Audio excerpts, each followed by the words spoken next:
Hey there, my name's Mark McCarthy and welcome to the What is a Good Life podcast.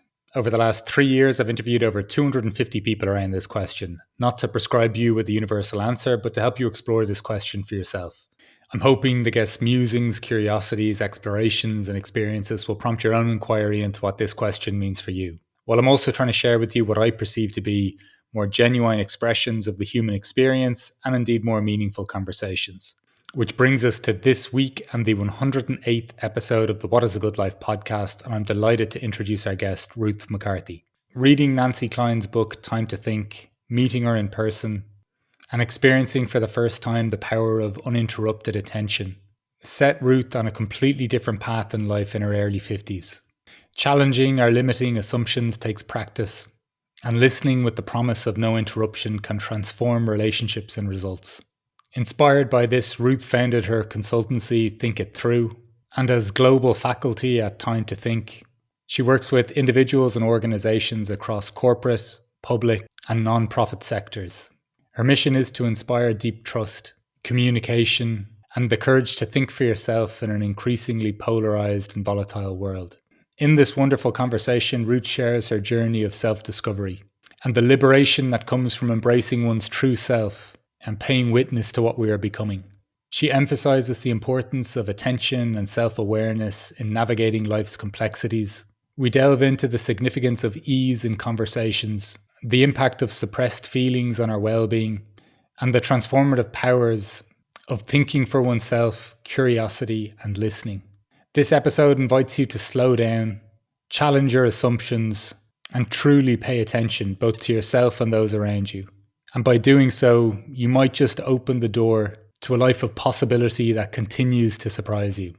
This conversation left me with plenty to contemplate. Ruth is a wonderful source of insight and information, as well as someone who is really embodying her practice. So I suspect you're going to take a lot from this conversation. And if you enjoy this episode, please like, share, and subscribe if you're on YouTube. And please continue to leave your lovely reviews if you're on the podcasting platform. You can check out the show notes below to follow more of Ruth's work, as well as for the link to the podcast newsletter where you can read about the reflections that these conversations you're listening to have evoked in me. You can also find ways for contacting me, whether that's in relation to one-on-one coaching for your own self-inquiry, for me to work with your executive leadership teams, or to sign up to my 5-week silent conversation courses, which look to promote and inspire more authentic connection and communication. So that's all I have to say for this week. I look forward to carrying on the conversation with you next week. And so without further ado, the 108th episode of the What is a Good Life podcast. Ruth, thank you very much for joining me today on the What is a Good Life podcast. Since speaking the last time and enjoying a glorious conversation with you, I've been very looking forward to seeing where this goes today. Great. Me too, Mark. So as you're aware, how these things begin is with the question of, is there a question you're exploring as you move through life? Question or questions, I guess, because I think the mind loves a question, and great questions are incredibly stimulating. And yes, I mean, the last, I'd say, 18 months or so, the question I've most asked myself has been, who am I becoming? Which takes me to so many different places because it's so multi-leveled, multifaceted, if you like. You know, we live, don't we, through, I think, different states. The world, which loves certainty, loves to teach us that we are one thing, or we are this way, or I'm this sort of person. And reality shows us that, I think, that we are many people and many states, and they change through our whole life. And the who am I becoming is such a powerful anchor for exploring in more depth some of these states and level, when I say levels, I mean, there's the sort of mega level, say, of being a parent. I mean, I suppose the biggest one of all is being human. Yeah.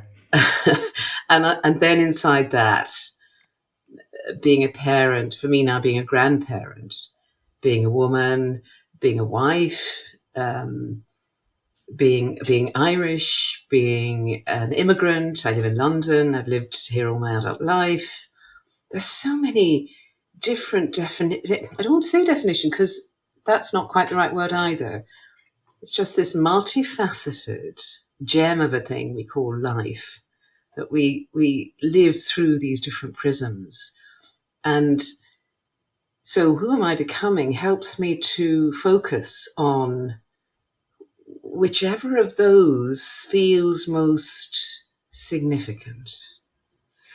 And it helps me to become more intentional towards whichever of those is calling for attention. Attention, of course, being this extraordinary aspect of ourselves that we don't give enough attention to. I think it's an extraordinary thing that we have this power to focus, to be with whatever is relevant and significant. And yet it's stolen away from us in microseconds and in huge hours every day, unless we take control of it, unless we manage it really, really well.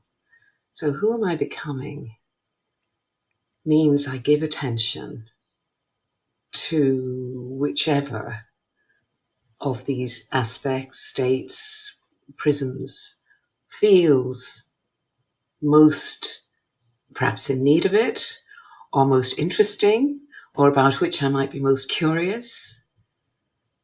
And it gives me permission maybe to range around that as well, to review. This time of the year is such a brilliant time to review, who am I becoming? So that's my question.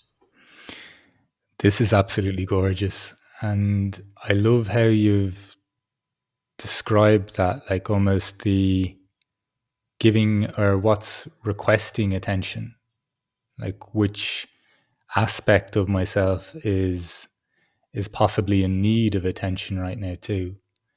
And also just the, all the various prisms or aspects or, even ways in which we might identify, just the awareness that there's a multitude of these things. How have you how did you kind of start to explore this, like this sense of, who am I becoming, and the key aspect of attention within that too? Like how has this sort of unfolded for you? Gosh. I think one of the great gifts of getting older is increasing self-awareness. And I mean, there are many gifts actually in getting older. And I would not have thought to ask myself that question when I was 30. Maybe 10 years later, maybe around 40. And I so accept that the energies of youth require to be as forceful in a way as possible, because we have so much to do in our 20s and 30s and maybe 40s and 50s. I don't want to put any limits on this. But I feel my life changed so dramatically in my early 50s. I feel that that decade was a wonder. And I think it was then I started to think this way.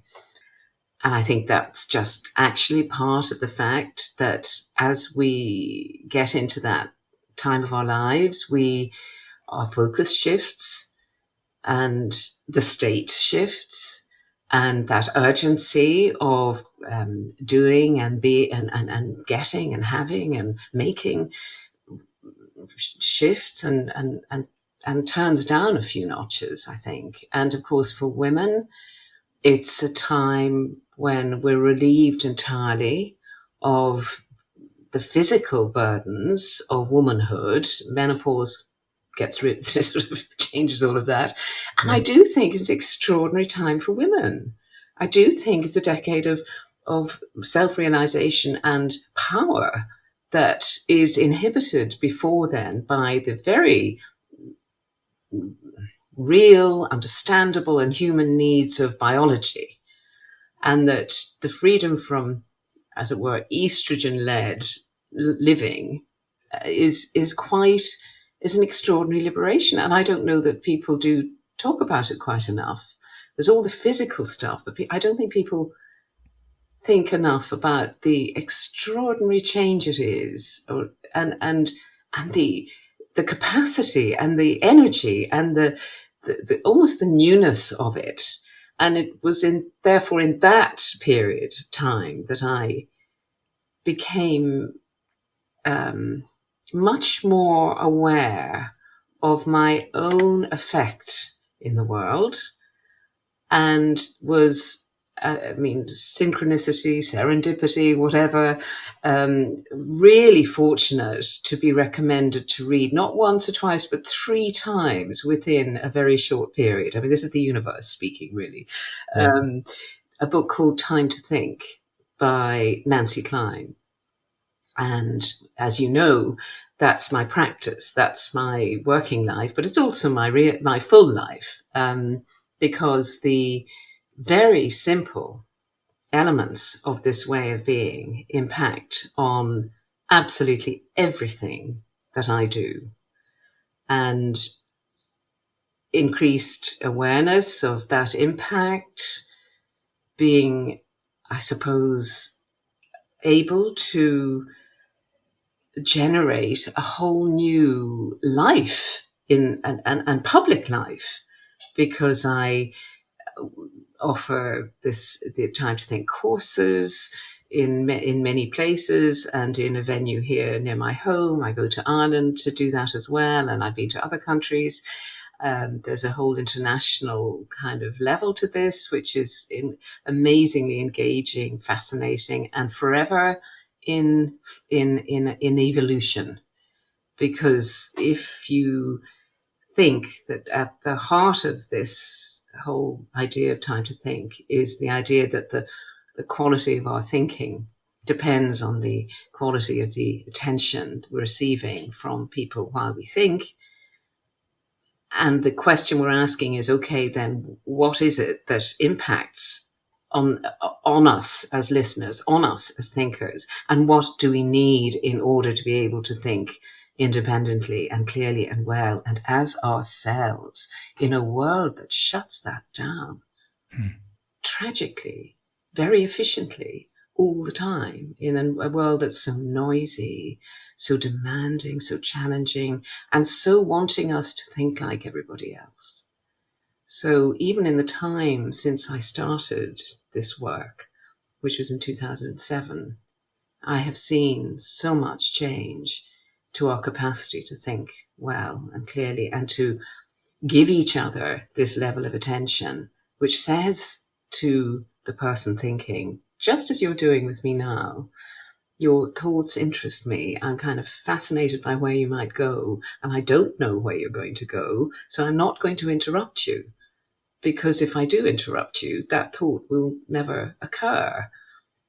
And that level of attention is as rare as the proverbial hen's teeth.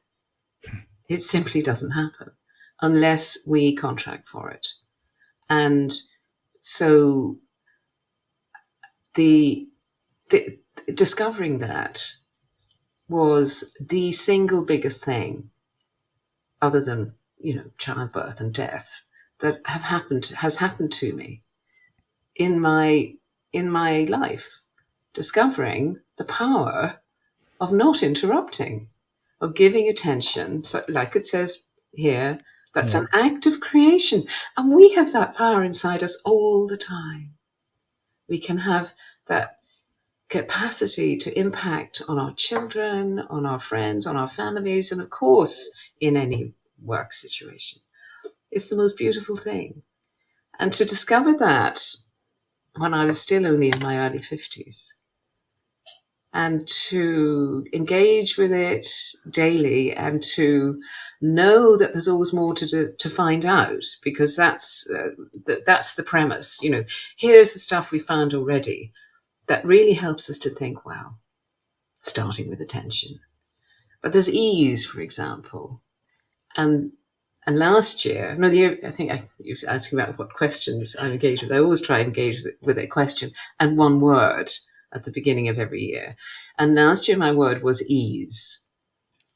Ease meaning discarding any kind of internal rushing, any kind of internal pressure. So, of course, it's very related to those who meditate, for example, would think, yes, well, that's very, we have a lot in common there. And that's absolutely true. I think there's lots of practices that relate to this. I think it's so simple in a way, just this definition, noticing and discarding any internal rush.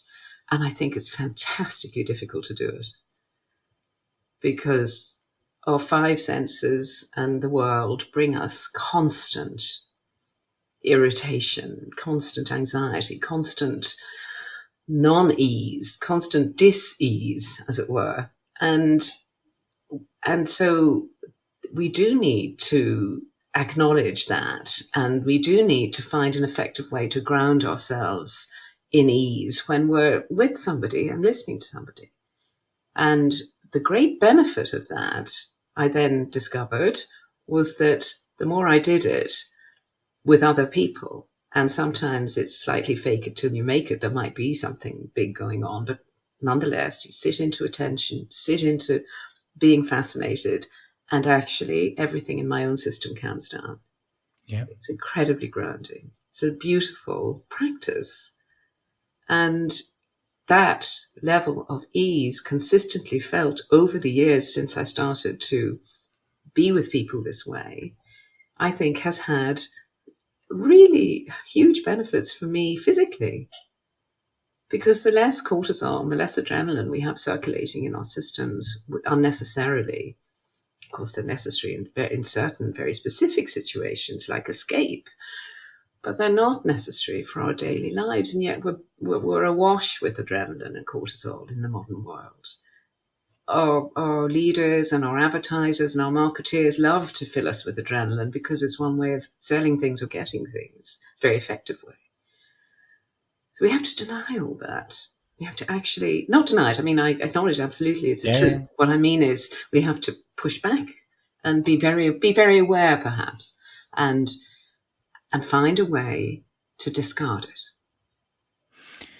I, couldn't agree with you more. But by the way, when you mentioned that you think this realization for you is as significant as childbirth or death, that got me that brought a moistness to my eyes, because I genuinely feel that in my own existence, that there's something, and you touched on so many of the points too, like the significance of what that does to your relationships with other people, the significance of how that impacts just how we're feeling in this life, like the invitation you mentioned to even feeling more ease in our being. It's so colossally huge in my life. I think you captured that really beautifully. The element of discarding almost this rush or the need, and you even mentioned this, and as you came into your 50s, this kind of monumental decade in terms of your own experience of life. How have you found that? Because you have described so many of the ways in which there does seem to be a kind of clamoring for our attention, a competition for it, a constant kind of bombardment sometimes of modern life on that. How did you find relaxing into this being more, like relaxing into conversations? As you were describing that, kind of reminded me sometimes of what I do. As you said, even sometimes if there is tension, just to realize, am I tensing my stomach right now, or is it fully relaxed? And even that act kind of invites me more into the unfolding of something, because I'm just a little bit more comfortable in the not knowing, or something to that effect. Just really curious from your perspective or your experiences, just that process of not getting caught up in the rush so much and falling into more ease. Mm. Mm. Yes. Yes, because that's what all those hormones and that brain chemistry is designed to make us do, isn't it? To press forward, to lose our self-awareness about staying with ease, or whatever it is we're choosing to do. So interesting is we always have choice. We have choice in every single moment. And yet we lose sight of that really, really quickly. And another of these components, as we called, in a sense, what I'm talking about with this way to create a thinking environment is to acknowledge that it's a system in a way. It's a systematic creation around somebody or in a group to help people think well. And it's composed of things. It's composed of the answers to the question, what is it we need in order to keep thinking well? And attention and ease are obviously critically important in that. And you've just mentioned that sort of the feelings that could in a way sabotage us, the feelings of uneasiness, anxiety, fear even. And again, that's another answer, that feelings need to be expressed because safely, if we are to continue thinking well. And sometimes that can be as simple as being asked to say what it is you're feeling in that moment, and being safely allowed to say, I feel anxious, I feel whatever I feel, can be enough. And sometimes it's more than that. And I think anyone who's suppressed feelings enough to then just find themselves in tears and having a good old cry afterwards feels a sort of lightness and a kind of completely different capacity to re-engage with whatever it was that they were thinking about before that happened, which I think happens daily in so many places, and is such evidence of the reality that if we express ourselves safely, we are better thinkers afterwards. Sorry, I've spooled around from your question, which was about... No, but this is, I think you're mentioning a really important component of it. And one thing I guess I'd even add to that from my own perspective is, I often think that when feelings arise that, culturally we're not all that comfortable with, I often think that people feel that there's a need to provide a solution or a remedy to that. But really what I notice is, just as you pointed to, if there's an expression of that, things can just stabilize or settle a lot more, even if nothing in my life circumstances changed, other than the fact that I've acknowledged to somebody else what my internal experience is. I find that extremely effective, I guess, in just returning to some sort of ease within me. It's not about instant solutions, it's just about an expression, really. I dare say you know David Rock's work and the scarf. No. Oh, you're in for such a treat. That was another game changer for me. And he talks about how we wake up with a certain amount of energy in our bodies every day. I think it's 20 watts. Other people write about this as well. There's a measurable amount of energy, wattage in us every day. And once it's spent, it's spent. And I think that's fascinating because, of course, we all recognize how at the end of a day, or even in the middle of a day, we can suddenly feel so much less capacity to think well or create or do whatever it is we're intending to do. And it's because we have run out or we're very depleted. And another fascinating element of that is that decision making is unduly requiring of energy. We only have enough energy every day for a certain amount of decision making. I think that's a revelation. And feelings, when they're suppressed, suppressing feelings requires a disproportionate amount of energy. So if we're spending our days, as sadly many people do in unhappy places of work, for example, suppressing feelings of anxiety, fear, whatever it might be, we are actively using up our 20 watts in a very unproductive way. And so releasing that safely is actually returning us to a capacity to have more energy, which makes so much sense when you think about how that feels in the body. You think about the tightness in the gut and all the physical realities of suppression, as well as what we now know through this research, which says the brain is actively using more. Because of what we know about the vagal system, where the brain, the heart, and the gut are all attached and all speaking to each other. That language we use all the time about, clenching the stomach or feeling heartsick or whatever it could be, that language is telling us that we are engaging our whole system as in a sense negatively. In a sense, definitely overusing this precious energy, which is all we've got for the day. And all of that, so ties in with everything, with circadian rhythms, with how the body best expresses itself, with the difference in the seasons, all the stuff we ignore because modern life says, get up every day, get going, ignore everything, bring your best self to work, leave anything else behind. It's so harsh, Mark. Yeah. It's terrible. And everything in the work I want to do and the way I want to be says something that's almost in opposition. Except I'd like to think that, except when people are doing it deliberately, harshly, and cruelly almost, it's never intended. It's just that we don't stop enough to look at it and become aware and to really interrogate properly what's happening and what we're becoming. Because I think who am I becoming applies to everybody who's listening to this.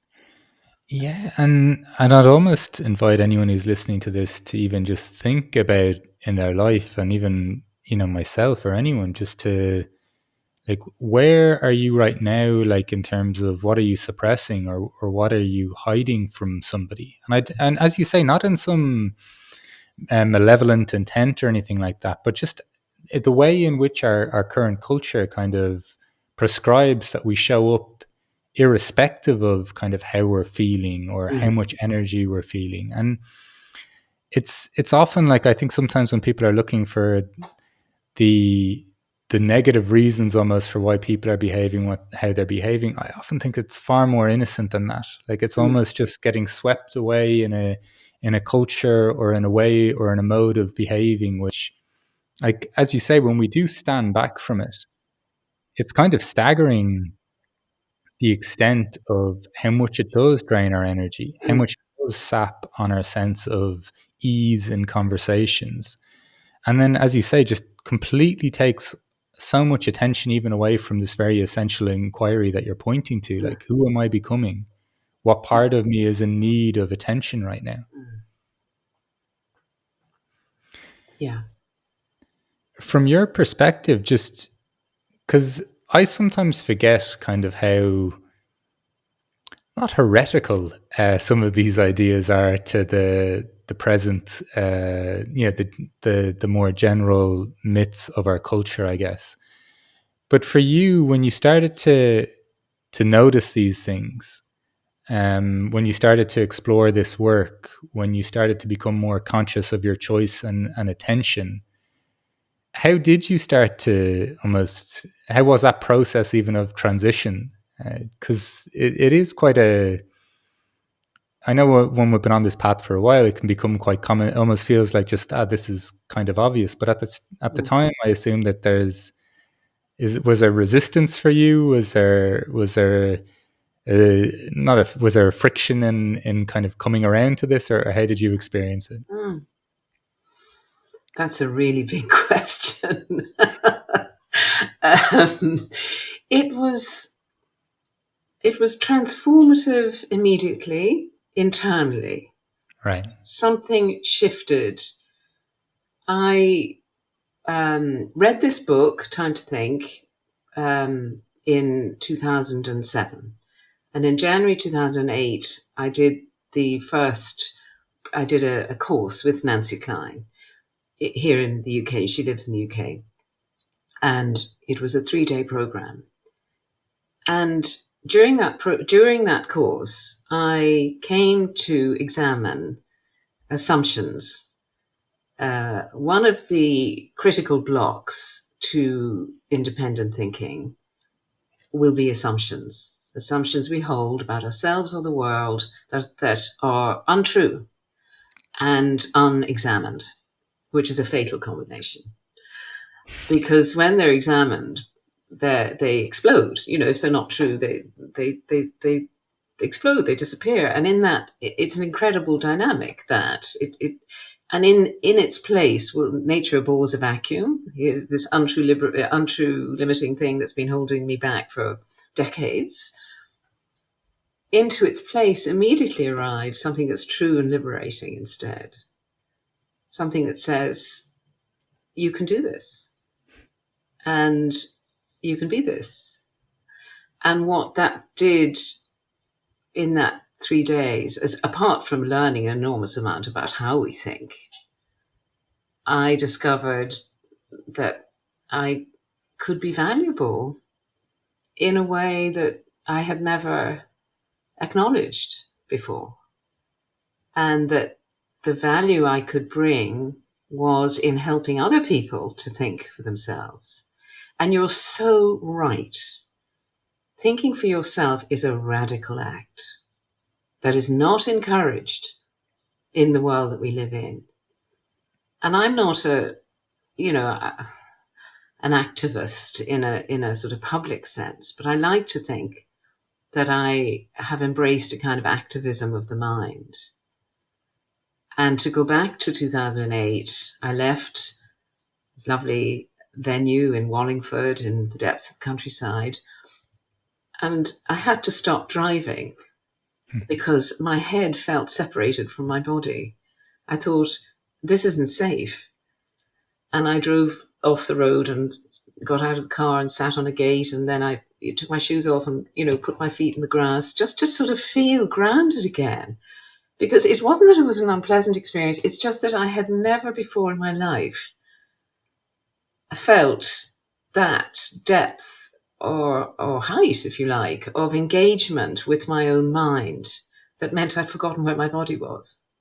I mean, not literally, obviously, but in a way, it's enough literally to make it not terribly safe to be driving along in a car. So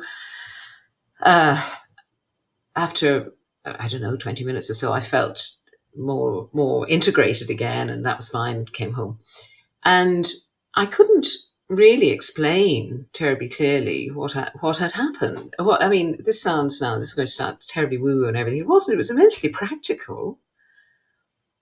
And from that day, I felt a completely different sort of motivation. So I think that we talk a great deal about purpose these days, don't we? About finding your purpose. And I always found that terribly confusing. And I think it's because we all have one purpose and it's the same purpose. The purpose is to live. It's as simple as that. And I think after that, it's about intention. What's my intention in the world? What's my intention in my life? What's my intention today? And where does that align with what I love and feel good at? And what makes me feel good? And I think those are easier questions than what's my purpose? That always blew my mind. And I've done some careers work over the years, working with young people. I think it's a terribly difficult question that makes people feel inadequate. So if we know our purpose is simply to live, just live. I mean, literally, not live well or anything, just live, keep alive. That gets rid of that. And then we think about intention and impact and enthusiasms and joy. And that starts us on a path of knowing much better what we might do just now.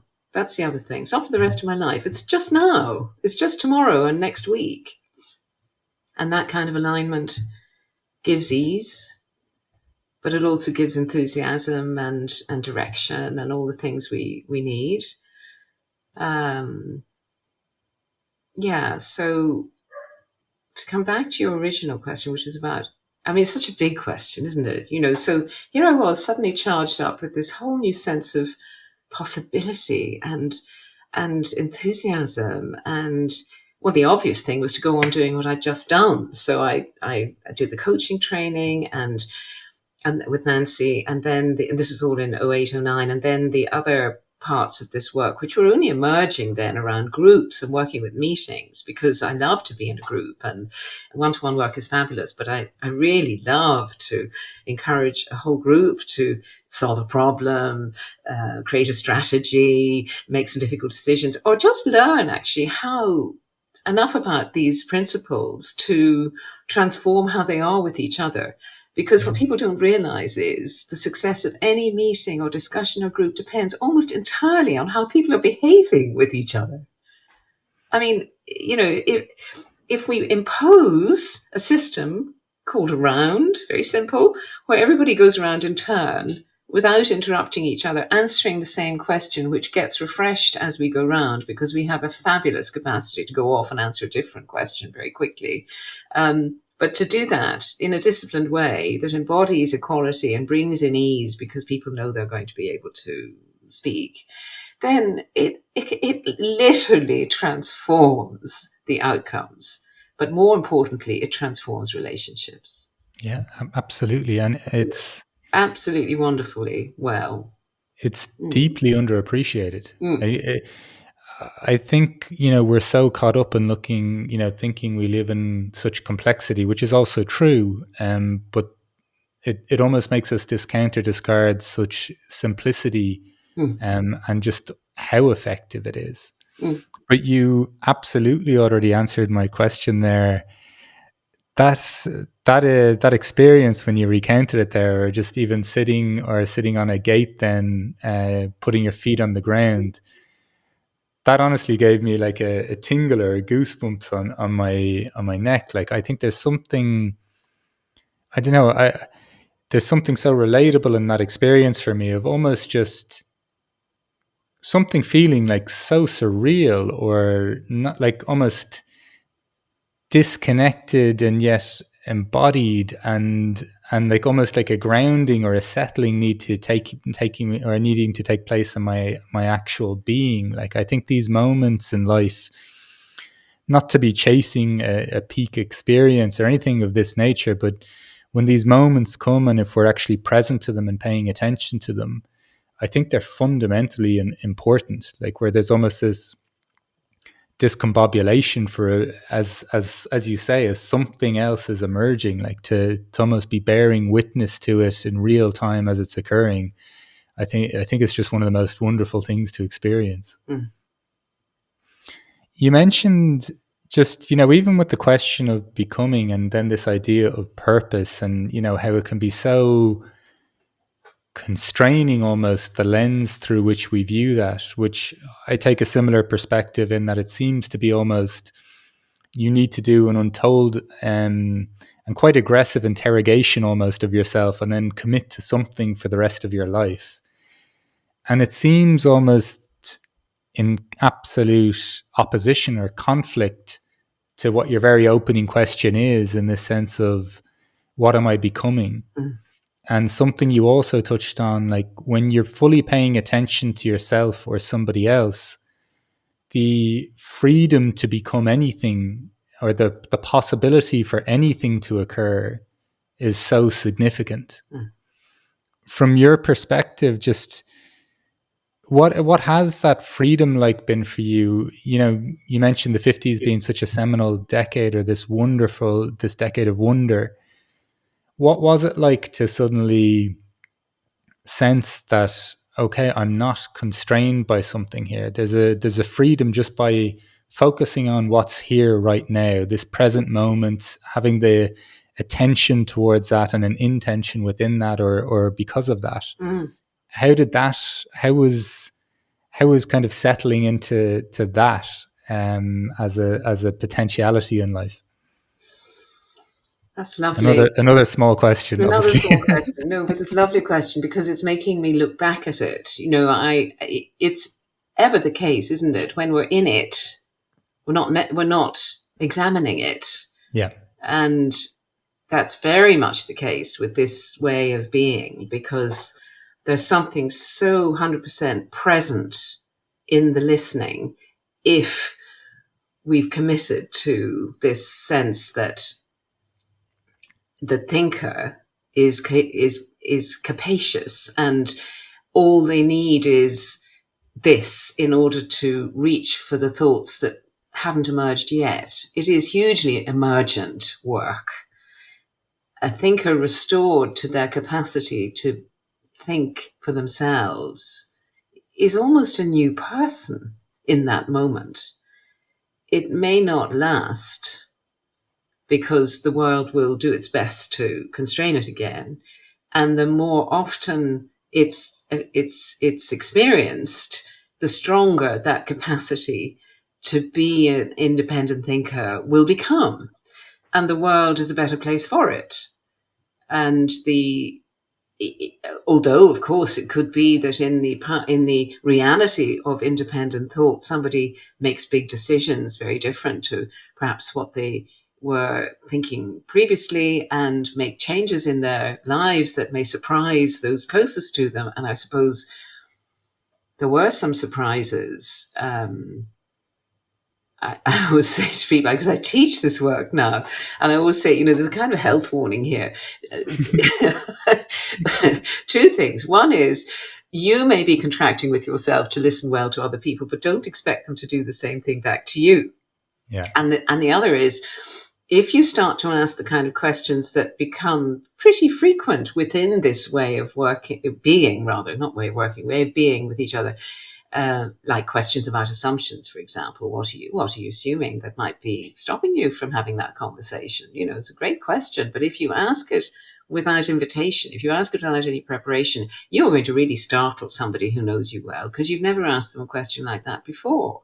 So be very careful and don't do it, basically. Don't surprise people too much by your new capacity to support good thinking without introduction. Got to be careful. Because looking back, I can remember plenty of times when, you know, I've made all the mistakes. So, of course, you know, I have a rich seam to mine there of where, and at the same time, I also remember gorgeous moments where simply by not interrupting, simply by doing, it's the simplest thing and one of the hardest. Yeah. It's the simplest thing just to sit with somebody's thinking, and the end of which they might say, well, that was something different there or whatever, but usually would just say, oh, that was wonderful. Thank you. You've helped me so much, you know, blah, blah, blah.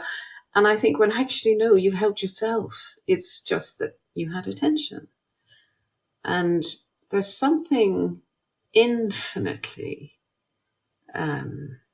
satisfying about being the instrument for that, being the catalyst for that. Attention is a catalyst. It's a catalyst, I think, is something that creates change without being changed itself. And I love that definition of attention because it's not just real, it can be so immediate. And the dynamics of what happened because of that attention are infinitely fascinating to me. And we're forever finding out more. You know, there's nothing fixed in this, what we call the thinking environment. It's a constantly evolving understanding. So being curious, being genuinely curious, not just about what somebody needs in order to think well or where they might go, but in what we could find out that might make that an even better and more real and true experience, is also part of my fascination, my internal fascination that adds so much to my life. It's lovely to not just be involved with, I call it a practice. It's a way of being, really. Involved with a way of being that can be so rich and so supportive of other people, but to always have this kind of, I wonder what else might work. I wonder what else we'll find out.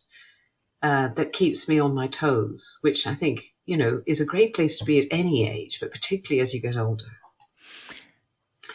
You've put words to something that I feel I've experienced or felt, but I've never actually articulated. And that is the shift that occurs in our relationships or just our wonder about people when you stop making assumptions about what they're going to say.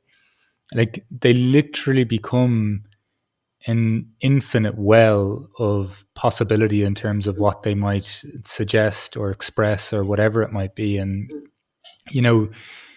within that, I think it changes, it fundamentally changes everything. Because, even as you mentioned at the very start, this life is full of changing or different states. Like, so even within the maybe the hats we wear or the identities that we can never be free of these labels of, wife, mother, grandmother, husband, son, and uncle, whatever, whatever roles we're doing then, just even from our work point of view. But we're never at the bottom of somebody. We're never at the end of what they are, because as you so beautifully point out, like, we're in this perpetual almost state of becoming as well. There's something you pointed to there that I really like, and I just love to get the significance of the statement for you, which is just, this isn't necessarily a process, but it's a way of being. And you kind of touched on it even earlier too, that it's, I think you kind of stopped yourself from saying this is the work that I'm doing, or this is the life that I'm living, or the way that I'm being almost. Can you just elaborate on what that means for you? Yeah, these distinctions are important, aren't they? I mean, work immediately. You mentioned assumptions. We're living in assumptions with every moment. We have to assume things in order to be able to manifest ourselves in the world. As I sit down on a chair, I have to assume it's solid and will support me. Otherwise, it will be. It's true, isn't it? Yeah, very true. Yeah.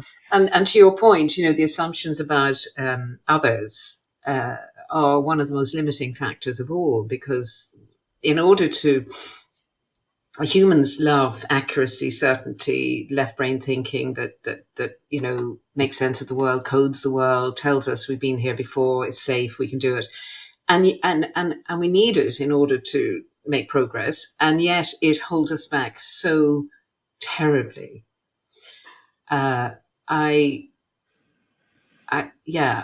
And even though I'm hyper aware now of assumptions, working with them constantly, I'm equally a victim of them, of the negative ones, of the holding back ones, if you like.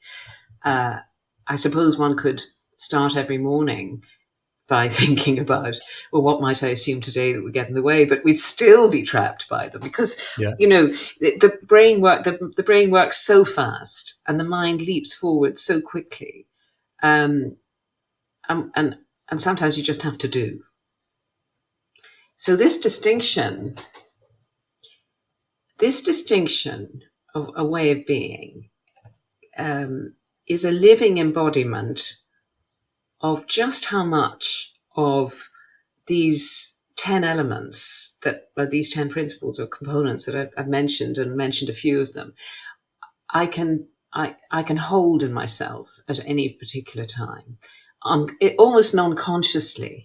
And that's where the word practice comes in, doesn't it? Because I know that my relationship with each of these things is different now than it was in 2008 and 9 when I was first becoming aware, because they're real. They're simply, Nancy Kline is wonderfully modest as well as incredibly intelligent. And her view of this has always been, I've not actually invented anything. I've noticed. And we've all noticed, those of us who do this work together, and again, it can be called work because we offer courses and days and masterclasses and all that sort of thing one could identify as work. If we return to the significance of this being a way of being, something people often say when they come on programs or on a masterclass is, I'm interested in finding something new for my toolbox. And I never say anything, but a tiny bit of my heart sinks down and I think, ooh, and then I think it's fine. They just don't have the information yet, because information is another really key component. And the answer to what do we need in terms of information in order to think well is to be able to absorb all the relevant facts, which is an enormous thing. I always think these definitions are actually the tips of icebergs. And I don't mean icebergs in a Titanic sense. I mean just in scale. Because if I say to you, in order to think well about X, you need the information that you can absorb in order to be able to carry on. That's how long is a piece of string, isn't it? How do what is that required information, and how well can you absorb it? People don't like any information that doesn't align with what they already believe to be true. And so many very well-established pieces of research, facts, and so on, will actually deny their belief. And we're entering an era when this is going to become such an incredible, we already are, in an era of misinformation and dreadful malpractice in terms of fact giving, say through algorithms, say through bad actors, say through all sorts. Let's not go down that particular rabbit hole. However, it's really important to acknowledge that in order to think well, we need accuracy and we need real proven fact. And we need also time to absorb the difference that might make to our assumptions and to our sense of ourselves and to the kind of non-conscious acts of denial of that reality that could be going on internally. That's what we mean by absorbing. We don't just mean being handed a 24-slide presentation or a document or however way this is. Or this could be as simple as somebody saying, oh, but I thought you were going to do that. Yeah. And putting you in a bad place of not being the person who didn't do it and let someone down, and that kind of absorption, because that was a piece of information. And right along to, as I say, well-researched, evidence-based fact, which might, in, say, an organizational situation, say in a group meeting that I could be facilitating about developing a strategy, somebody suddenly presents something that actually is going to have huge impact on the route that group and that organization might take. What do you do with that? Because in the sudden shock of this new awareness, people go into denial. And yet what they need is to absorb the relevant fact. So maybe you build in some time or some conversation or a round of exchange or whatever, so people become, their feelings of anxiety, see, that's why it's a component, their feelings will have been aroused by this new piece of information. And depending on their status and their level in that group, they will be able to or not interrogate it. All sorts of things going on. And this way of being a facilitator, for example, would allow me to say, well, that's been something of a land of information. So on, let's have a break. Let's just have a cup of tea and coffee and stop and think about it and have a chat and come back and find out more in 10 minutes. And that level of absorption will change greatly because of that little piece of time. There will be ease will start to resurface, and people can come together and give attention and think more clearly and independently and better as a result. Do you know, you're pointing to something here that I think is also quite in the speed, even that people, or the speed and certainty people want to bring to certain practices, like even of a spiritual sense, or a reflective or contemplative practice. I think, and this ties in kind of, I think, what you were saying earlier around just the slowing down, like the letting go of perpetually marching in one direction. Just this capacity to pause and to let whatever period this is over, like and in whatever dynamic, if it is, whether it's a group or even just your own individual reflecting on your own life, I think this space and time for absorbing things, so it genuinely isn't just another thought or a process or a practice. Like this time and space and slowing down are almost, for me anyhow, that's absolutely essential for me, altering or feeling a change in my state of being. Just with what you were with what you opened with, Ruth. Just I know the time we're coming up to now, but I just really wanted to ask you a couple of times during this, when you ask yourself the question of who am I becoming, and knowing that it's it's not a fixed answer for life, knowing that there's differing states, there's differing parts in need of attention. What does that question, you mentioned this is a kind of reflective time. What emerges for you when you pose yourself that question at this point in time? There are always different answers. Yeah. And what I like to do is focus on one of them, the one that seems most urgent in a way, or most important. And at the moment, I'm becoming someone who wants to be a good ancestor, which could well be related to my age and stage in life. It's a way of, I think, holding optimism or hope in the face of, the crushing realities of climate change, which we've all ignored for far too long. And because I've got grandchildren, I want very much to be their good ancestor. So I'm becoming somebody who wants to be a good ancestor, which is different from becoming a good ancestor. That's beautifully put. Look, Ruth, during the course of this conversation, just the opening up with this question, the acknowledging of different states, different identities, the revelations of almost seeing the importance of attention in our lives, the implications that's not only had for you in terms of a career, but more importantly, it seems even just on the quality of your relationships. You mentioned that this discovery was almost it's right up there with childbirth and death in terms of importance of life. The acknowledging of the ease in life, the slowing down.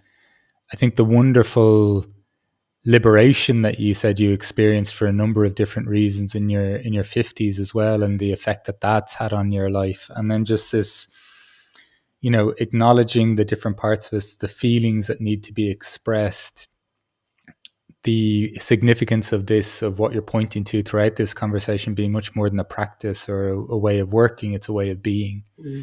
Really curious to ask you the question, Ruth. What is a good life for you?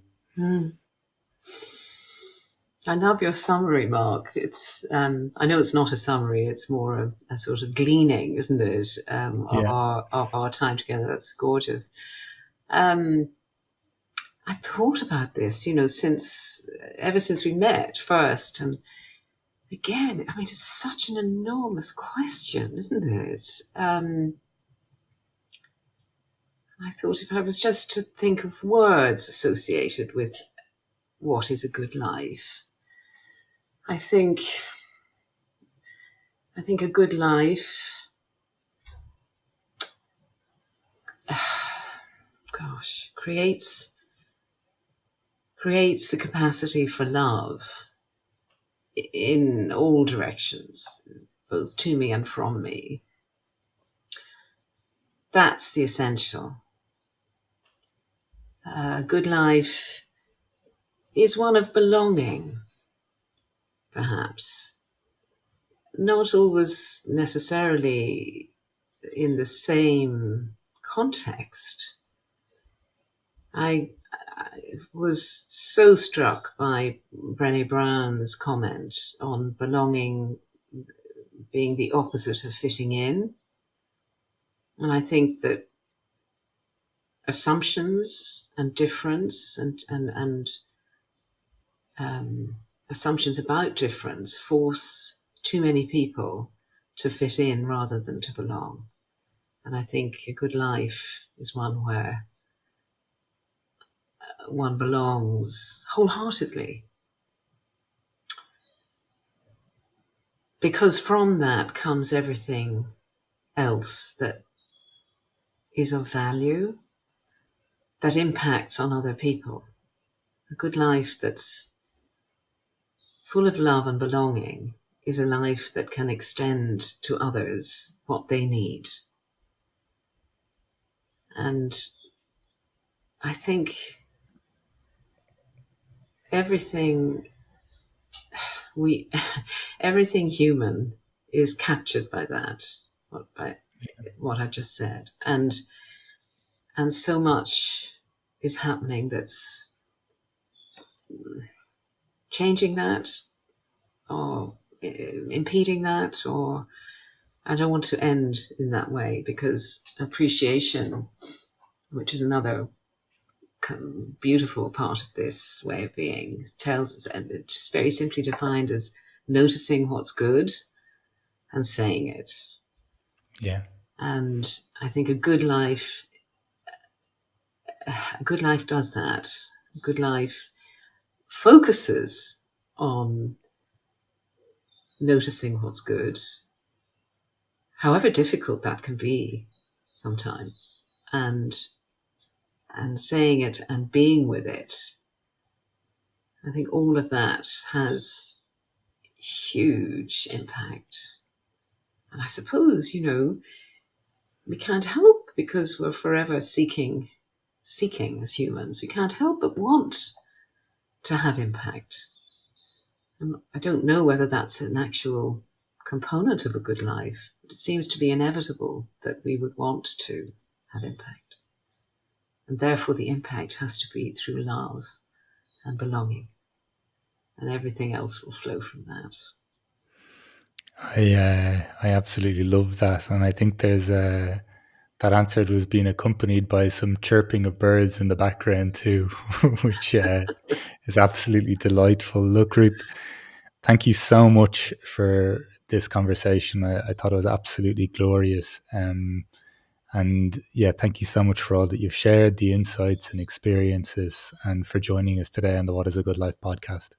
Thank you, Mark. It's been such a pleasure, and I so appreciate your capacity to be an extraordinary listener.